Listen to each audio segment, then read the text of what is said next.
Jennings, reporting from California.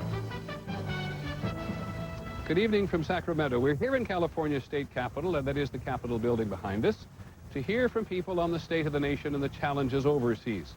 They are linked in so many ways. Sacramento, for example, is in one of the most productive farming areas in the world, but as we will report tonight, the world is closing in. We're going to begin with another threat to Americans. It was sent in the form of an audio tape to the Al Jazeera network in the Middle East, and our analysts believe it is the voice of the #2 man in Al-Qaeda, Ayman Al-Zawahiri, the Egyptian doctor. On the tape, he urges Muslims to attack the United States and its allies. ABC's Brian Ross joins us again tonight from London. Brian, I gather that the Bush administration knew about this tape before they raised the terrorist alert yesterday. That's right, Peter. U.S. officials tell us they've had the tape for several days, provided by government sources in Qatar. Its threatening content is one of the reasons the threat level was raised to orange. Today, the audio tape was played publicly by Al Jazeera, which says the tape came in the mail.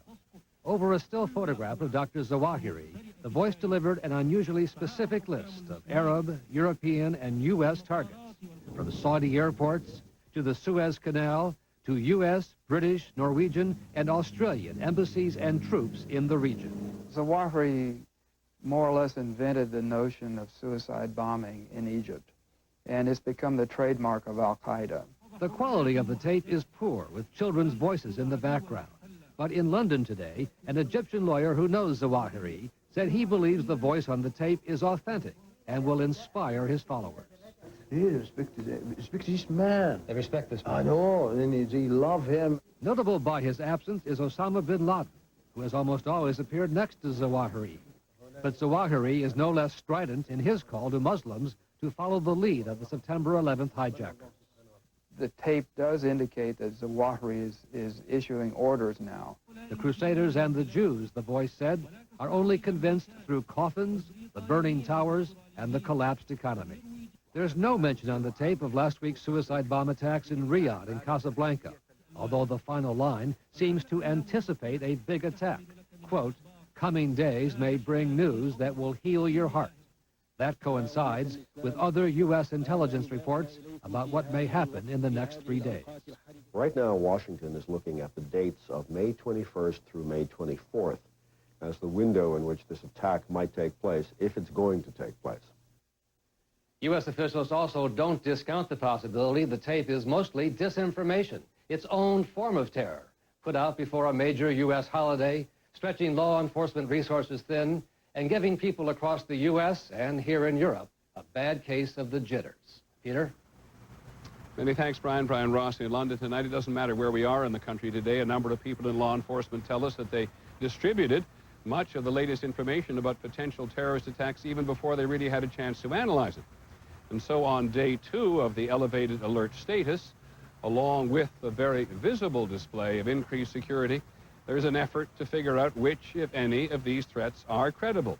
Let's go to ABC's Pierre Thomas, who's in Washington. Pierre?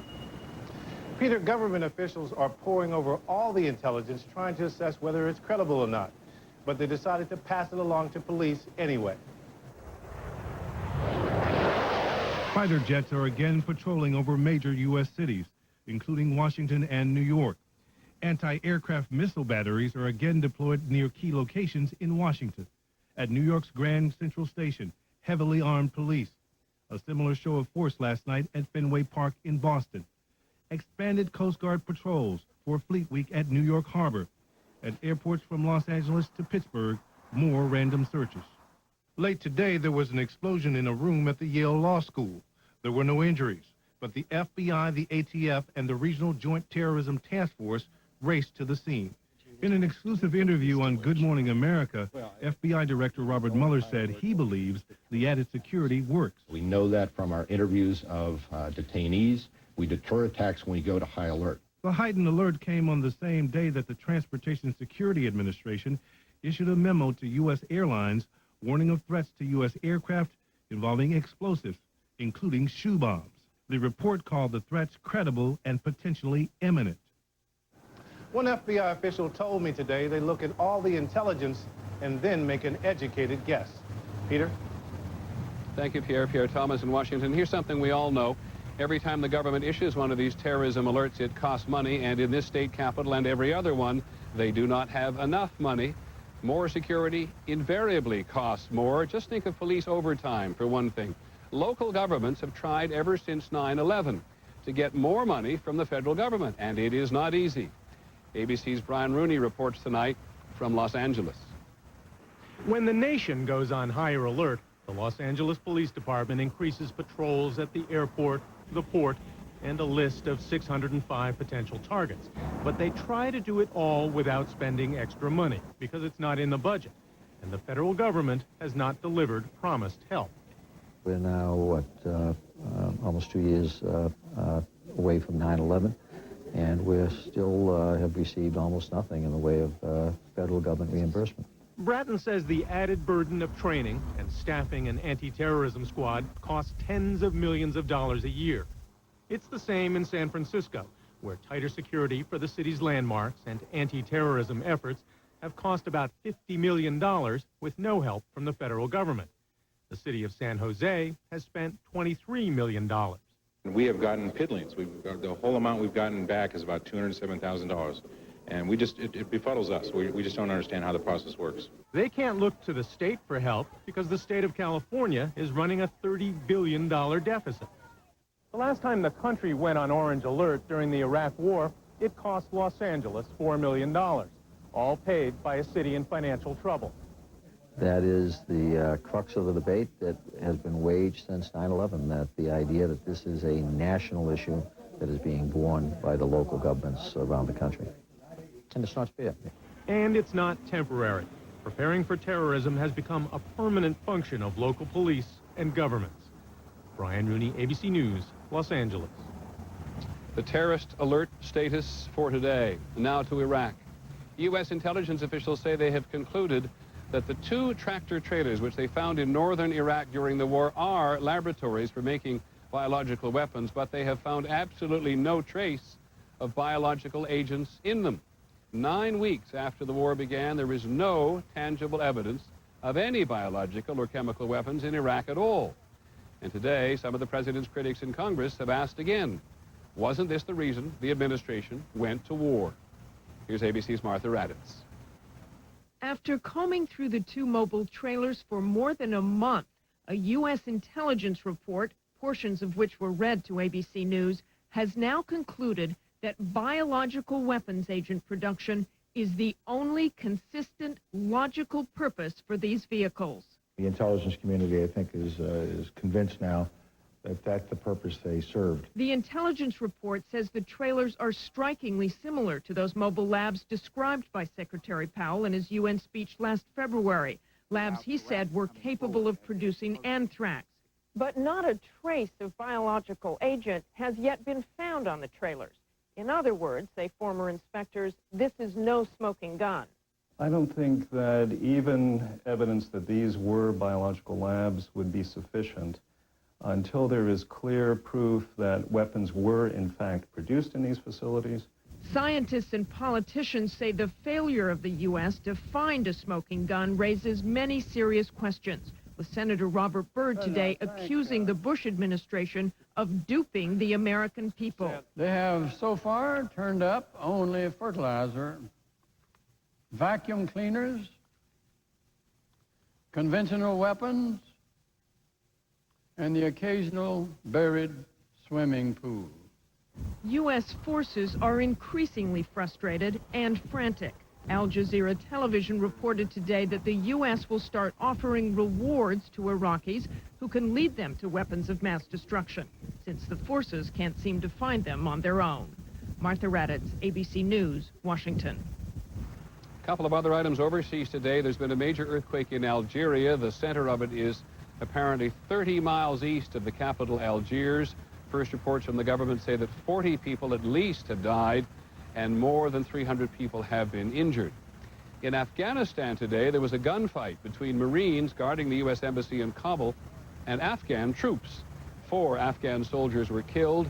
Afghan government officials described the shooting as a misunderstanding, and it is not clear who fired first. We'll be back at the end of the broadcast tonight with another report from California. So much of what we eat in the country comes from California. The future doesn't look that rosy. First, we're going to go to Elizabeth Vargas in New York, who has some of the day's other news. Elizabeth? Thank you, Peter. When we come back, why did it take Canada nearly 4 months to test for mad cow disease, and what does it mean for the U.S.? And a closer look at new science that backs up the Atkins diet. 2 major studies are out. Professionals have always kept people away from the Atkins diet because we had no controlled research. This is World News Tonight with Peter Jennings. Brought to you by Bank One.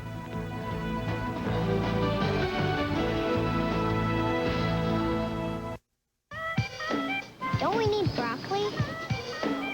I think I need a haircut. Kids who can't wait to go on everyday errands? How are we on gas? Here's why. Bank One introduces Disney's Visa credit card.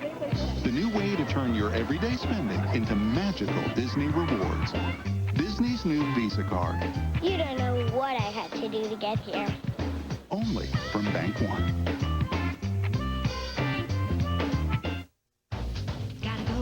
Gotta go right now. Gotta go. Gotta go right now. Gotta go. If you've always got to go, ask your doctor about Detrol LA. It's been proven effective for overactive bladder. Anyone need a break? Not right now. You shouldn't take it if you have stomach, urinary, or glaucoma problems. The most common side effects are dry mouth, constipation, abdominal pain, and headache. And I don't have to go right now. Detrol LA.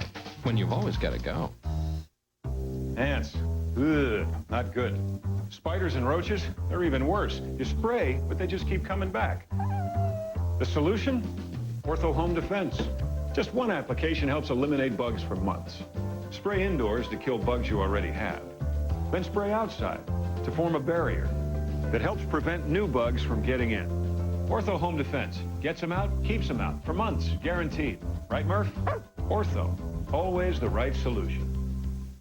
You know what I love, Pollen? Allergy medicines that don't last very long. Yeah, ragweed. They make it easy to make them suffer. One dose of most allergy medicines doesn't work as long as you want, but just one Allegra 180 lasts up to 4 times longer than most OTC allergy medicines. Allegra just made life as an allergen tougher. For people 12 and over, side effects are low and may include headache, cold, or back pain. For your seasonal allergy symptoms, ask your doctor about Allegra. So when does our Allegra quit working? Maybe when allergy season's over? Allegra, the relief goes on.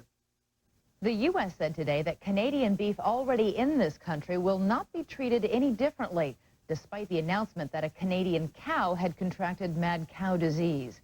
7% of the beef Americans eat comes from Canada. It is potentially fatal for people to eat the diseased meat. ABC's Neil Karlinski reports from a farm in Wanham, Canada. You guys are going to need to leave. This is private property. The farmer who owned the infected cow was in no mood to chat about it today. This afternoon, his entire herd, nearly 200 cattle, was confiscated and shipped off to be destroyed. He didn't feel good. He told me to come back after a bit or after a while. But I'm sure he's feeling pretty bad right now.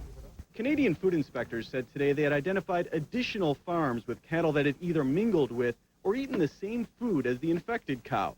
Cattle usually get mad cow from infected feed. These 2 farms have been quarantined pending further investigation. Hundreds of calves, including the infected cows, are being sought for quarantine, but not all have been found. It is not yet clear if any were shipped across the border to the U.S. After the cow was slaughtered in January, its head was sent off to a Canadian lab for testing and should have been examined within 1 week. Instead, it took nearly 4 months.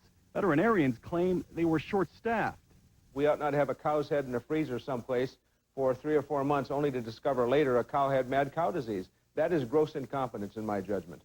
Canadian investigators are having a hard time figuring out where the diseased cow was born, in part because of poor record keeping on this farm. Given the dangers of mad cow disease to people, ranchers on both sides of the border fear this one case could prove devastating. Neil Karlinski, ABC News, Wanham, Canada. In the national briefing tonight, the head of the Environmental Protection Agency has announced she is resigning. Christy Whitman ran the EPA as the Bush administration loosened some regulations. Both she and President Bush were criticized by environmentalists. Whitman says she is leaving to spend more time with her family. In Illinois today, prosecutors charged 2 adults and 1 student in connection with the high school hazing incident outside Chicago.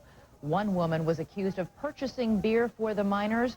Another allegedly let the teens drink in her home. The student was charged with unlawful possession of alcohol. When we come back, high fat or low fat, the new studies about which diet is best.